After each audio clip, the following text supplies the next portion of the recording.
इस समय हम चौधरी बैनी सिंह विद्यालय पर खड़े हुए हैं और इस विद्यालय की स्थिति से आपको अवगत कराएंगे, क्योंकि इसी विद्यालय के अंडरग्राउंड होकर वो बृहद नाला यहाँ से पास हो रहा है, जिसके चलते पीछे कई मकान धराशायी हो चुके हैं।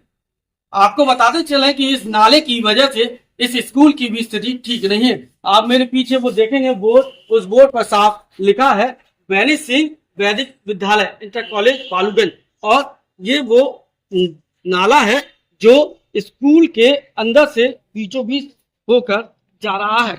आप इस समय इस नाले की कंडीशन देख सकते हैं।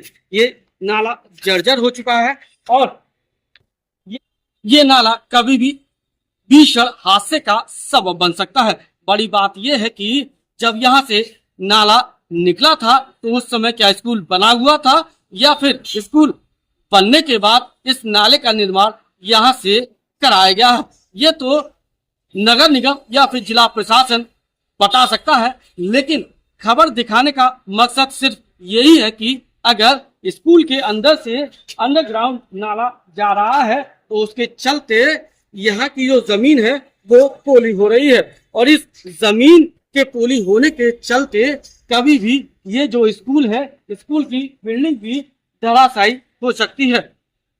हम आपको इस बिल्डिंग के एक कमरे का नजारा दिखाएंगे, जिसे देखकर आप भी हैरत में पड़ जाएंगे कि आप भी कहेंगे। तो ये उस नजारे को देखकर आप भी ये कहने को मजबूर हो जाएंगे, हे प्रभु ये कैसा दृश्य है। और ये दृश्य एक स्कूल का है। अब आपको अपने कैमरे की नजर से दिखाएंगे।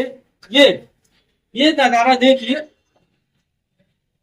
ये देखिए, ये साफ तौर से स्कूल के अंदर से नाला जा रहा है, अंडरग्राउंड नाला है, और ये एक पाठशाला यानी एक विद्यालय का कमरा है। और इस विद्यालय के कमरे पर बाहर क्लॉक भी लगी हुई है। बगल में सपना सिंह जो यहाँ की प्रधानाचार्य है उनका ऑफिस भी है, उनका बोर्ड भी लगा हुआ है। लेकिन इस कमरे की हालत देखकर क्या आप कह सकते हैं कि ये एक विद्यालय होगा या फिर विद्यालय का कमरा? बड़ा सवाल यह है कि अगर स्कूल के बीचों बीच से नाला गुजर रहा है तो क्या जिला प्रशासन और नगर निगम की जिम्मेदारी नहीं है कि उसका रख रखाव ठीक से हो, उसकी लगातार सफाई होती रहे। फिलहाल ये नाला आपको कच्चा ही नजर आएगा, और कच्चे नाले के होने के चलते अक्सर जमीन बैठती है और धीरे धीरे वो जमीन पोली होती चली जा रही है। दोनों ओर भले ही नाला पक्का हो, लेकिन वो नाले की बाउंड्री भी अब धराशायी है। आप इसका नजारा देख सकते हैं कितनी तीव्र गति से ये नाला चल रहा है, और इस नाले ने कई मकान पीछे धराशायी कर दिए। आप देखिए कितनी तीव्र गति से ये नाला चल रहा है। नाले की जो बाउंड्री थी वो भी धराशायी हो गई है, फर्श भी पूरी तरह से धराशायी हो गया है। लेकिन कमरे की सूरत और सीरत नहीं बदली।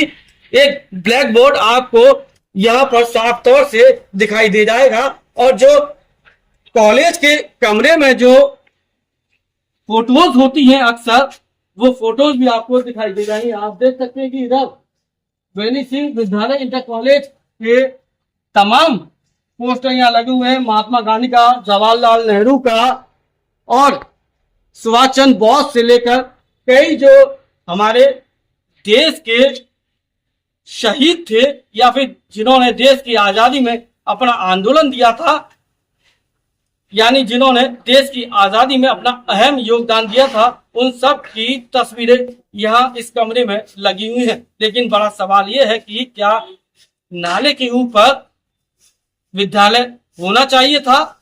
अगर विद्यालय था तो उस नाले को खत्म क्यों नहीं किया गया? और नाला खत्म नहीं हो सकता था तो उसकी सफाई क्यों नहीं की जाती थी?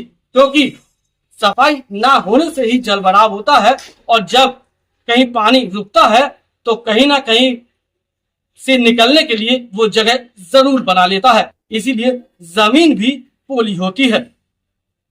ये दृश्य और ये खबर दिखाने का मकसद ये है कि जिला प्रशासन और नगर निगम कब जागेगा, कब इस स्कूल की मरम्मत होगी और कब इस नाले की सफाई होगी। या फिर ये नाला यहाँ से पूरी तरह से खत्म किया जाएगा। अपने साथी मुकेश के साथ सदैव कुशवाहा, आगरा।